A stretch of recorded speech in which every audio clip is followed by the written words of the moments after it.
죄 문제였습니다. 죄를 짓게 되면은 모든 관계는 다 파괴되는 것입니다.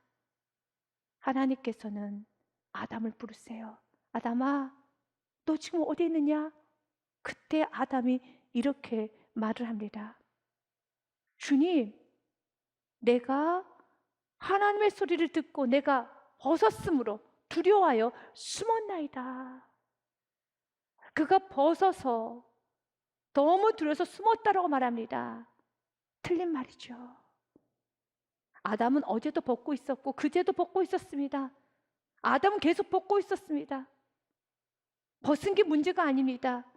하나님은 아담이 죄의 자리에 있다는 것을 알고 아담아 지금 너가 어디 있느냐, 왜 불순종하였느냐, 왜 불순종의 자리, 교만의 자리, 대적의 자리에 앉아있느냐라고 물으시는데 아담은 내가 벗었으므로 내가 두려워해서 숨었습니다. 물끄러미 하나님을 쳐다보면서 자신의 죄를 고백하지 못해요. 사랑하는 여러분, 주님께서 우리에게 다가오실 때 죄를 고백할 수 있는 은혜가 있어야 되는 겁니다. 죄 없다 하면 안 되는 것입니다. 물끄러미 주님을 쳐다보면서 나는 아무런 문제가 없는 척, 나는 지금 신의 괜찮게 하고 있는 척 하지 마십시오. 주님께서는 지금 우리의 마음을 들여다보고 있습니다.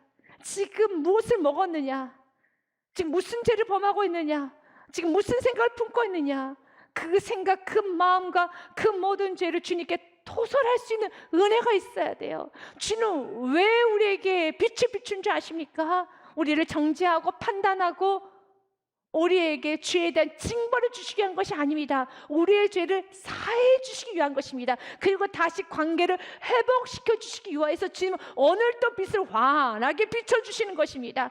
그래서 죄 없다 하시면 안 되는 것입니다. 요한 1서 말씀에 보면은 인간이 죄 없다, 하나님을 물끄러미 쳐다보고 있을 걸 너무 잘 아셨기 때문에 이런 말씀을 하셔요. 요한일서 1장 말씀에 보면 만일 우리가 죄가 없다고 말하면 스스로 속이는 것이고 또 진리가 우리 속에 있지 아니할 것이요 라는 말합니다. 그렇습니다. 죄 없다 말하는 것은 속이는 일입니다. 그런데 이 말씀을 거꾸로 보면은요, 진리가 없기 때문에 우리가 어떤 죄가 없다라고 말하는 거예요. 죄가 있으면 진리도 사라지고 동시에 내 속에 진리가 우리 속에 있지 아니하면 우리는 죄 고백도 못하는 겁니다. 여러분들이 회개할 수 있다는 건 은혜예요. 내가 회개할 수 있다는 건 진리가 비춰졌고 말씀이 나에게 관여가 되었고 말씀이 나를 깊은 나의 폐부를 찔렀기 때문에 그렇습니다. 죄가 죄인 줄 알아야 돼요. 아담과 하와는 하나님께서 빛을 비추고 있음에도 불구하고 아담아 내가 어디 있느냐 했을 때 두렵고 떨리는 마음으로 주님 내가 죄를 지었습니다. 주님 내가 너무 엄청난 죄를 지었습니다. 이거 어떻게 하면 좋겠습니까? 라고 주님께 있는 모습 그대로 나아가야 되는데 내가 벗어서 그래요. 너 어제도 벗었잖아, 그제도 벗었잖아.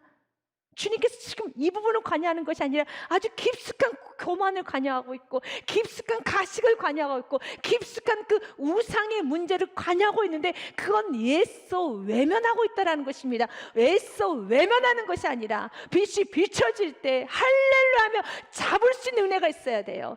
그렇게 잡기 위해서는 여러분들 마음 가운데 용서의 하나님을 믿으십시오. 우리 주님은 여러분을 인정하시니까, 여러분을 세우시기 위하여서, 여러분을 더욱더 벗기시고 새롭게 하시기 위하여서 여러분에게 다가오시는 것입니다. 오늘 구절 말씀 그대로잖아요. 너가 죄를 자백하면은 그는 미쁘시고 의로우사 우리의 죄를 사하시며 우리를 모든 불의에서 깨끗하게 하실 것이요. 아멘. 사해 주시기 위한 것입니다. 우리를 깨끗하게 하시기 위한 것입니다. 우리가 깨끗해지고 우리가 죄의 사함을 받게 되면 우리는 매일매일 이 땅에서, 이 어두운 세상에서, 이 참혹한 세상에서 매일매일 작은 천국을 경험하게 돼요. 사랑의 아들의 나라로 옮겨지는 겁니다. 다시 세상이 환하게 보여지는 것입니다. 의심하지 않습니다. 여러분 서로를 향해서 비난의 말, 상처 주는 말을 하지 않습니다. 골로새서 1장 말씀에 이렇게 기록되어 있지요. 그가 우리를 흑암의 권세에서 건져내사 그의 사랑의 아들의 나라로 옮기셨으니, 아멘. 주님 원하시는 것은 우리가 마지막 죽고 난 후에도 사랑의 아들의 나라 천국을 가기 원하시지만, 이 땅에서도 매 순간순간마다 여러분이 머무는 그곳이 사랑의 아들의 나라가 되기 원합니다.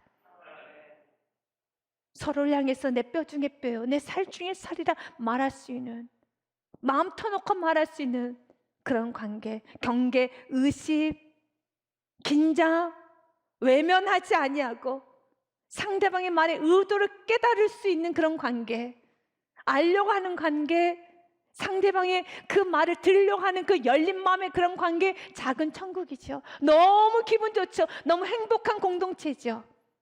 주님께서 아담의 이름을 부르셨을 때 아담은 주님께 나아가야 되는 겁니다. 주님, 제가 죄를 지었습니다. 제가 무서운 죄를 지었습니다. 주님 도와주세요 하셔야 되겠습니다.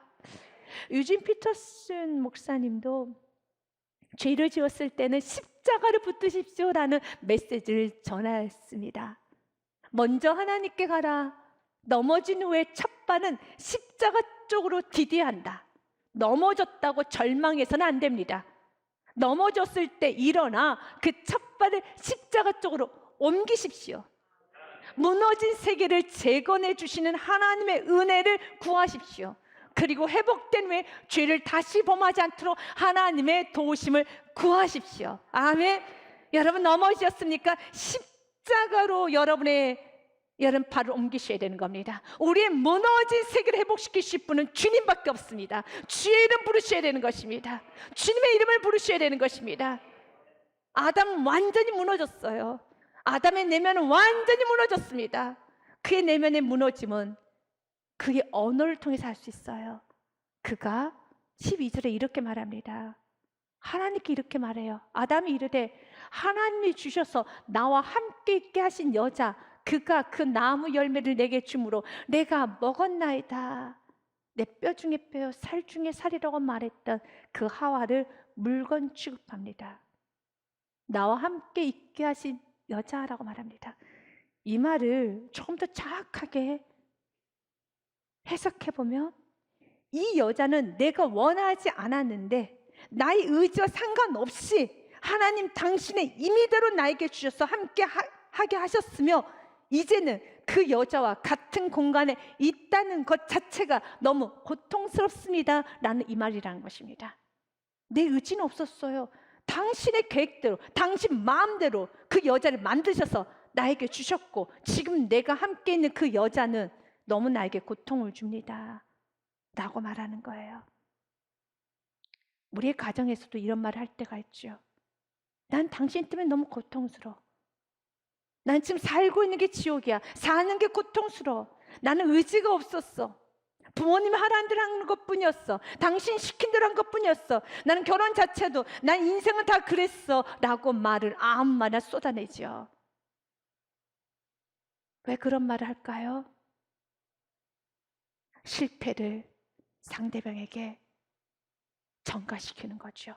변명 핑계하는 거죠. 자기 합리화하는 거죠. 정말 행복했던 시절이 많았죠. 사진을 보면 알 수 있습니다. V를 하고 찍었던 수많은 사진들이 있었어요. 그렇게 활짝 웃으면서 많은 사진을 남겼죠. 그런데 이제는 내 의지는 없다. 오직 부모님이 시켜서 당신 마음대로, 나에게는 인생이 없었어, 나에게는 주도권이 없었어, 지금 내가 사는 건 고통이야 라고 말을 합니다. 신앙생활도 너무 행복했고 좋았던 시절이 있었는데 지금 너무 힘들다라고 말합니다. 고통스럽다라고 말합니다. 죄를 지어서 그런 거예요. 아담은 지금 비겁합니다. 이렇게 죄를 짓고 나면 멋있는 아담도, 정말 젠틀한 아담도 이렇게 무너져서 하나님께 핑계합니다. 그리고 가장 보호하고 책임져야 돼 날 사랑하는 사람을 향해서 물건 취급합니다. 그리고 책임을 전가합니다.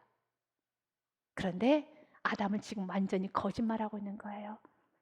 나와 함께 있게 하신 여자가 그가 그 나무 열매를 내게 줌으로 내가 먹었습니다. 아니죠. 본인이 안 먹으면 되는 겁니다. 본인이 먹은 겁니다. 그리고 더 나아가서 모든 책임을 다 하와에게 전가시키지만 바로 아담이 하와와 함께 있었습니다. 왜냐하면 성경 말씀 6절 말씀에 보면은 하와가 그 열매를 먹을 때 이런 말합니다. 여자가 그 나무를 본즉 먹음직도 하고 보암직도 하고 지롭게 할 만큼 탐스럽기도 한 나무인지라 여자가 그 열매를 따먹고 자기와 함께 있는 남편에게도 주매 그도 먹은지라 라고 돼 있는 것처럼 하와 옆에 누가 있었습니까? 아담 있었어요. 1절부터 5절의 말씀까지 뱀과 하와가 대화하고 있는 그 모든 대화를 아담은 듣고 있었습니다. 바로 하와 옆에 아담이 있었죠. 그런데 아담은 하와에게 권면하지도 말리지도 어떤 말도 하지 않았습니다. 부부가 죄로 하나가 되어 있습니다. 깊은 웅덩이에 빠졌어요. 흑암에서 허우적거리고 있습니다. 깨어나셔야 됩니다. 가정에서 한 사람이라도 바르게 깨어나서 일어나셔야 되는 것입니다. 그 자리에 있었어요. 그래서 4절 말씀을 보십시오. 창세기 3장 4절 말씀에 보면 뱀이 하와에게 말할 때 하와에게 말하는 게 아닙니다. 뱀이 여자에게 이르되 너희가 결코 죽지 아니하리라 말씀하고 5절 말씀에 보면 너희가 그것을 먹는 날에는, 그래서 너희가 누구입니까? 아담과 하와입니다. 여자여 너가 먹는 날에가 아닙니다. 너희가 그것을 먹는 날엔 너희 눈이 밝아져 하나님과 같이 되어 선악을 알 줄 하나님이 아심이니라 하면서 그 공간에 아담과 하와가 같이 있었다는 겁니다. 마치 아나니아 삽비라가 동시간대에 죽어 나갔던 것처럼 그 아담과 하와가 동일하게 지금 죄를 범하고 있어요. 사랑하는 여러분, 깨어나십시오. 오늘 이 예배드리는 저와 여러분이 깨어나야 되는 겁니다. 이제 죄의 자리를 떠나야 되는 것입니다. 주님께서 나를 부르실 때 너 지금 어디 있느냐라고 부르실 때, 나의 사랑아 어디 있느냐라고 부르실 때 이 말 정말 딴 말하지 마시고, 주님 내가 죄를 범했습니다. 지금 내가 우상을 섬기고 있습니다. 우상을 내려놓지 못하고 있습니다. 지금 내가 주님께서 관여하시는 그 부분을 앞에 엎드리지를 못하고 있습니다. 다시 은혜의 자리로 돌아가십시오. 다시 복음의 자리로 돌아가십시오. 다시 겸손의 자리로 돌아가십시오. 그리고 주님이 주시는 그 은혜 앞에서 엎드려 보복하시기 바라겠습니다. 주님이 지금 나에게 관여하시는 그 문제는 외면한 채 이 말 저 말 떠들고 있습니다. 주님 용서하여 주시옵소서. 주님의 십자가의 그 보혈의 피를 붙잡으시길 바라겠습니다. 주님 우리를 정죄하지 않습니다. 주님 우리를 치료해 주십니다. 우리를 회복시켜 주십니다. 그러면 사단은 어떤 방법으로 우리 인간을 유혹하는 줄 알아야 되겠습니다. 사단은 많은 방법을 사용합니다. 그러나 사단이 아주 잘 그리고 강력하게 사용하는 방법 중에 하나가 의심입니다. 우리를 의심케 해요. 하나님의 사랑에 관하여 의심하게 합니다. 하나님 말씀에 관하여 의심하게 합니다. 하나님의 사랑 인자 완전하심에 대해서 의심하기 시작하면은 사람을 못 믿어요. 그 누구도 믿지 못합니다. 그래서 나는 항상 긴장하고 의심이 많고 나는 항상 경계심이 많아 하면 하나님의 관계부터 회복하십시오. 하나님 믿지 못하고 하나님의 완전하심, 선하심, 하나님의 사랑을 믿지 못하면 내가 내 인생을 책임져야 돼요. 내가 내 아내도 내 남편도 자녀도 가정도 다 책임지고 관여하고 돌보고 체크하고 또 점검하고 또 점검해야 되죠. 그래서 매사가 불안하고 힘들고 괴롭고 집착하고 사람을 못 살게 구는 거예요. 그런데 하나님의 사랑을 믿으면, 하나님 완전하심을 믿으면 맡길 수 있어요. 세상은 여전히 나를 배신하는 사람이 있어요. 세상은 여전히 나에게 아픔을 주는 사람이 있습니다. 그럼에도 불구하고 하나님의 완전하심, 그분의 선하심, 그분의 인자하심을 믿으면 이 모든 것도 다 합력하여 선을 이루실 걸 믿고 오늘도 긍정적으로 밝게, 오늘도 마음을 활짝 열고 사랑하고 포용하고 어울리며 살아가는 것입니다. 경계하지 않습니다. 의심하지 않습니다. 우리 세상 말로 밀당하면서 서로 여러분 머리 싸움하고 그러지 않습니다. 하나님 우리에게 원하시는 것은 우리의 가정이, 우리의 관계가 머리 싸움하기를 원하지 않아요. 진짜 하나 되길 원합니다. 그 일은 하나님의 선하심을 믿으셔야 돼요. 하나님 완전하심을 믿으셔야 되겠습니다. 사단이 아담에게, 하와에게 의심을 집어넣습니다. 정말 하나님 말씀 이게 맞아? 라고 말합니다. 1절 말씀에 보니, 그런데 뱀은 여호와 하나님이 지으신 들짐승 중에 가장 강교하니라. 뱀이 여자에게 물어 이르되 하나님이 참으로 너희에게 동산 모든 나무의 열매를 먹지 말라 하시더냐? 이 말씀 정말 맞아? 의구심을 갖게 합니다. 당연한 것을 당연하게 여길 수 있는 것이 은혜예요. 말씀을 그대로 받아들일 수 있는 게 은혜입니다. 하나님의 사랑을 그대로 사랑으로 받아들일 수 있는 게 은혜입니다.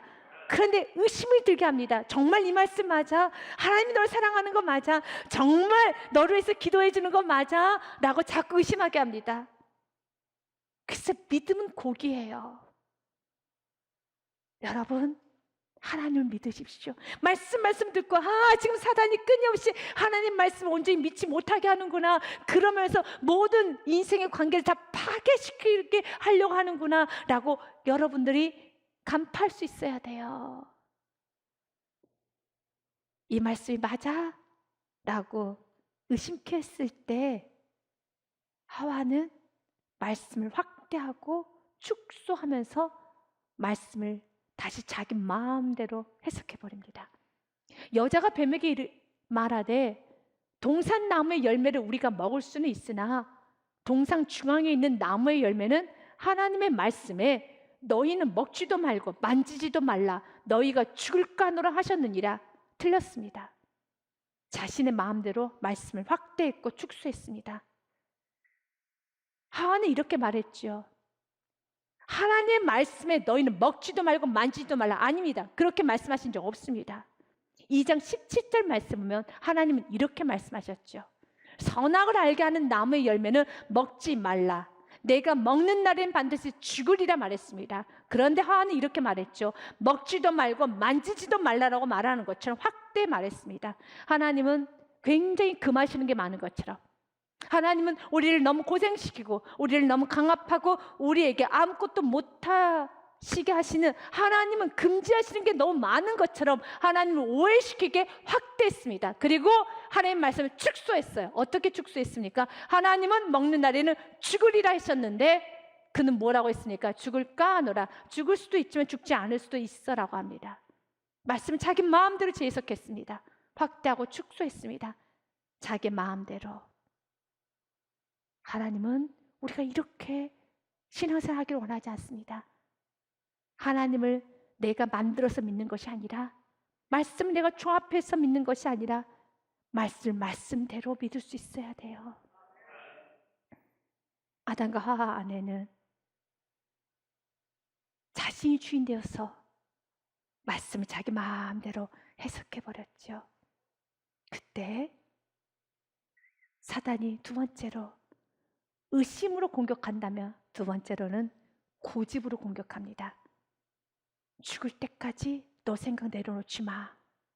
너 고집스럽게 살아. 너 생각대로 살아. 네가 믿고 싶은데 너가 만든 하나님을 만들어 놓고 끝까지 믿어봐. 확신을 주게 합니다. 자기 마음대로 확대 축소했던 그 말씀을 사단이 이렇게 공격하네요. 맞아.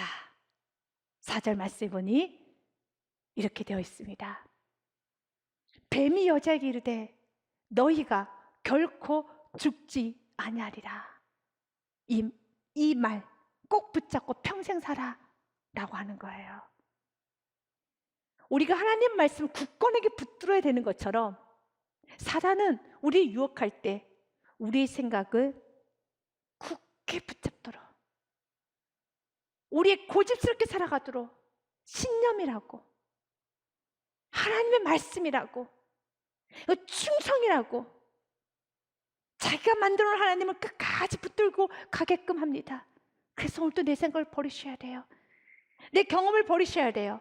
마음을 활짝 열으시고 하나님 말씀을 들으셔야 돼요. 내가 신앙생활했던 경험도 버리셔야 되는 겁니다. 내가 은혜 받고 싶은 대로 은혜를 받으셔는 안 되는 겁니다. 들으셔야 되는 겁니다. 날마다 내 생각과 내 경험을 버리셔야 되는 겁니다. 그렇지 아니하면 내가 만들어 놓은 하나님을 끝까지 붙잡고 신앙생활 하도록 사단은 유혹해요. 그러나 진리가 있습니다. 너희가 결코 죽지 아니하니라 아니라 죽습니다. 이것이 말씀이라는 것입니다. 여러분, 어떤 말씀을 확대해 놓았습니까? 어떤 말씀을 지금 축소해 놓으셨습니까? 말씀의 빛이 환하게 비춰져서 날마다 내가 만드는 말씀은 십자가 못 받고 하나님 말씀을 그대로 나의 삶 속에 비춰주시고 그 말씀을 붙잡고 살아갈 수 있는 나의 인생이 되게 하여 주시옵소서. 이제 우리는 마지막으로 생각해 봐야 됩니다. 그러면 이런 무서운 사탄의 공격을 어떻게 이길 수 있을까요? 우리의 지혜로는, 우리의 술수, 우리의 노력으로는 절대로 사단을 이길 수 없어요. 사단은 영물입니다. 사단은 수천 수만 가지 우리의 약점을 알고 있습니다. 우리의 죄된 본성을 알고 있어요. 우리를 어디를 공격했을 때 우리가 와르르 무너지는 우리의 아킬레스건을 너무 잘 알고 있기 때문에 우리의 노력으로는 사단을 이길 수 없어요. 사단을 이길 수 있는 방법은 매 순간마다 매일매일 주님을 바라보는 겁니다. 주님께 밀착하는 겁니다. 주님이 빛을 비춰주실 때 그 빛을 그대로 받고 날마다 주님을 바라보면서 내 죄된 부분이 발견하며 고백하는 겁니다. 아, 주님께서 나를 용서해 주시지. 맞습니다. 인정하는 겁니다. 나에게는 이런 욕심이 있어요.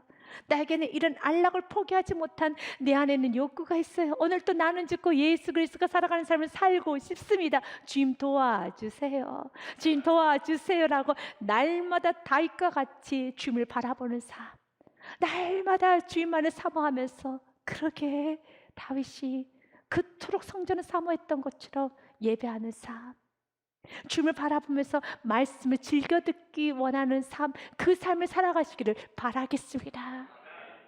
스펄전 목사님의 15살 때 그가 설교 들었던 그 내용을 가지고 여러분들에게 전함으로 오늘 말씀을 마무리해 보고자 합니다.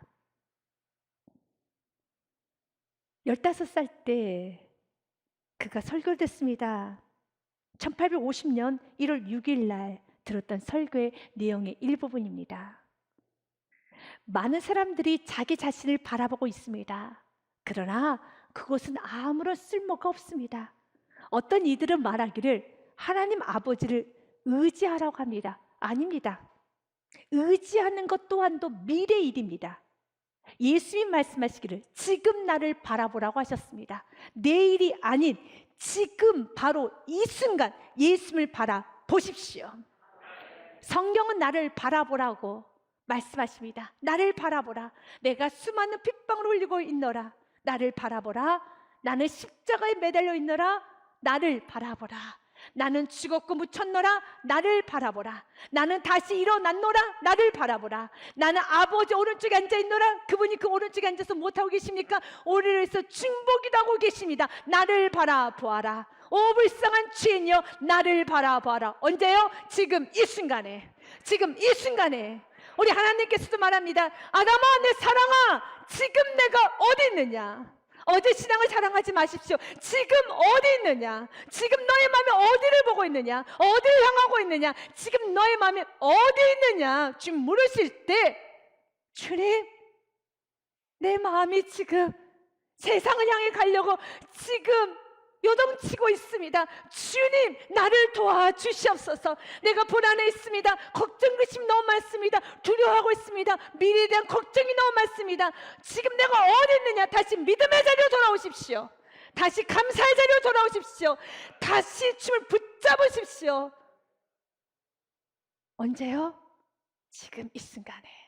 여러분 날마다 이 은혜가 충만하시기를 주님 이름으로 축복드립니다. 주님께 영광의 박수 올려드리겠습니다.